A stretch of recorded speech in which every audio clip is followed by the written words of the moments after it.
Have you ever heard of the Vilas Boas alien case? In 1957, a Brazilian farmer claimed to have been abducted by extraterrestrial beings while working in his field.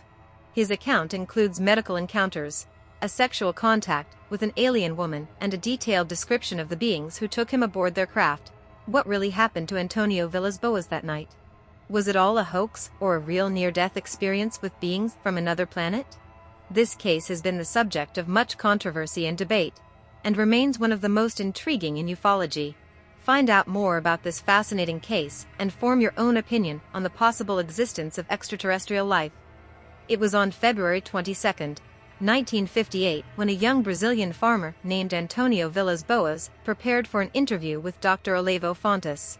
Olavo Fontes, respected gastroenterologist at the National School of Medicine in Rio de Janeiro and dedicated flying saucer researcher, an extraordinary and undeniably sensational document that recounted his encounter with an extraterrestrial just 8 days earlier. Hot Alien 1, but this was no sterile, take-me-to-your-leader-style experience, complete with googly-eyed, wiry creatures.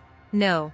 According to the 23-year-old farmer, it was where, quite possibly, no man had gone before. Vilas Boas told Fontes that all he did was make out with a hottie from beyond. I live with my family on a farm we own, near the city of Francisco de Sales, in the state of Minas Gerais, near the border with the state of São Paulo, Vilas Boas told Olavo Fontes as he began his torrid tale of sex with the stars. It all happened on the night of October 5th, as the man himself explained, when he encountered a very white light, and I don't know where it came from. It was as if it came from very high up, like the light from a car headlight that shines down and spreads its light everywhere. In the end it went out and didn't come back. At least not for long.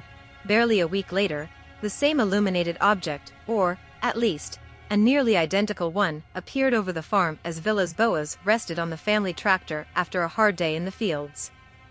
Looking similar to a wagon wheel and hovering about 300 feet off the ground, it bathes the area in a bright red glow for a few moments that, even from a distance of over 100 feet, made Vilas Boas' eyes sting like mad. Suddenly it disappeared, or its lights were extinguished, and it now hovered in complete silence and darkness. But the main act was about to arrive, as was, apparently, Vilas Boas.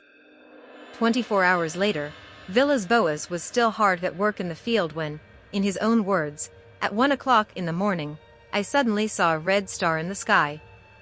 In a few moments it had become a very luminous, egg-shaped object, flying towards me at breakneck speed. It was moving so fast that it overtook the tractor before I had time to think about what to do. The astonished Vilas Boas could do nothing but stare in astonishment at the craft above him. That awe turned to cold fear as the vehicle descended to a height of perhaps now more than 75 feet, at which point Vilas Boas wisely thought his best course of action was to run like hell and get as far away from whatever it was as possible. Unfortunately, or perhaps fortunately, that was not the case. It was getting closer and closer, said Vilas Boas, who added, I could see that it was a strange machine, quite rounded in shape and surrounded by little purplish lights. It was like a large elongated egg, with 3 metallic spurs in front. On top of the machine was something spinning at high speed that also emitted a powerful reddish fluorescent light. Still thinking about running to the safety of the farm, Vilas Boas' course of action came to a sudden halt as he felt dizzy, lightheaded, and disoriented. Vilas Boas was in a state of rapid incapacitation. He managed to advance a few dozen meters before powerful hands grabbed him by the arm. Terrified, Vilas Boas found himself face to face with a human-looking individual, about 5 feet tall and dressed in a flight suit. As for the craft, it was a short distance away and still emitting its powerful, blinding lights, which obscured its specific shape, something that could have been a deliberate action to hide its true identity, as would soon be revealed. Adrenalized and frightened, Vilas Boas tried to lunge, but in vain.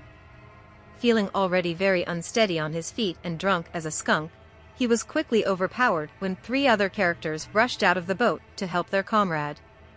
What's worse, they dragged him into the brightly lit ship.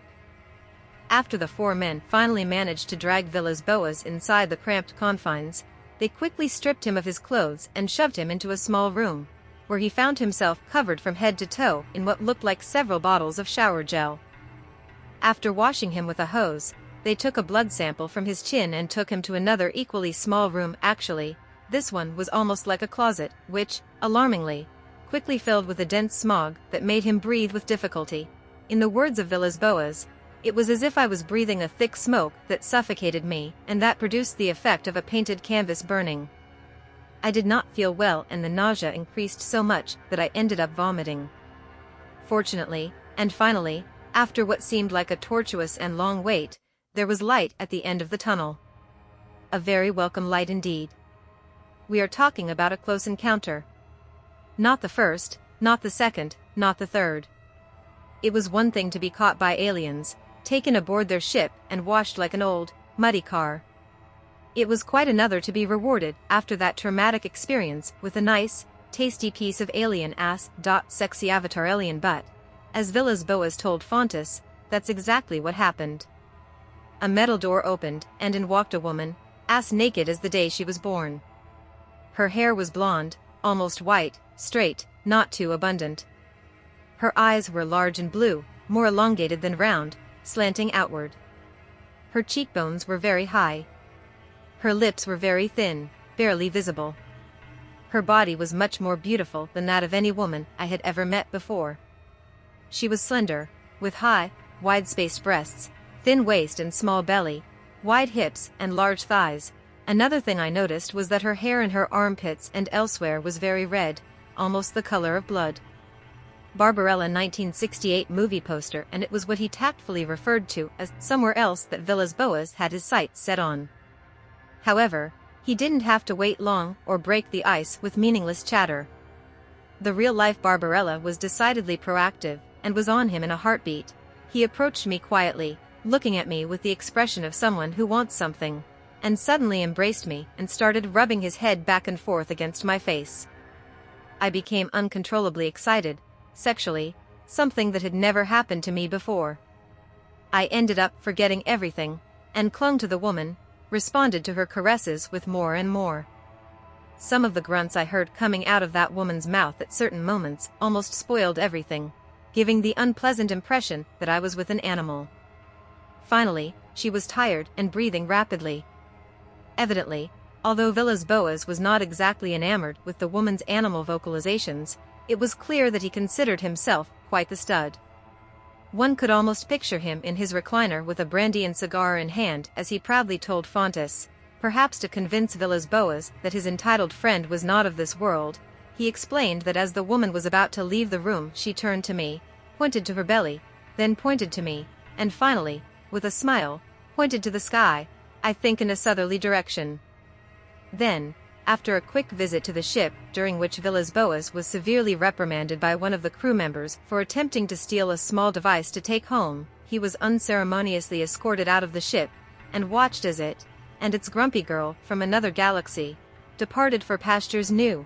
The ship continued to rise slowly into the air until it reached a height of about 30 to 50 meters. The hum of the displaced air became much louder, and the turntable, which was on top of the object, began to rotate at a frightening speed. At that moment, the machine suddenly changed direction, with a jerky motion, making a louder noise, a kind of throbbing. Then, veering slightly to one side, that strange machine shot off like a bullet to the south, at such a speed that it disappeared from my sight in a few seconds. I then returned to my tractor. I left the ship at approximately 5:30 in the morning, having entered it at 1:15 in the morning. So I had been there 4 hours and 15 minutes. It was all over. The aliens had come and gone. Or, at least, one of them had, thanks to Antonio Villas-Boas, that good stud. It was an event that the man himself, who became a respected lawyer, kept exactly as he described it until the day of his death, which took place in 1992, at the unfortunately very young age of only 58.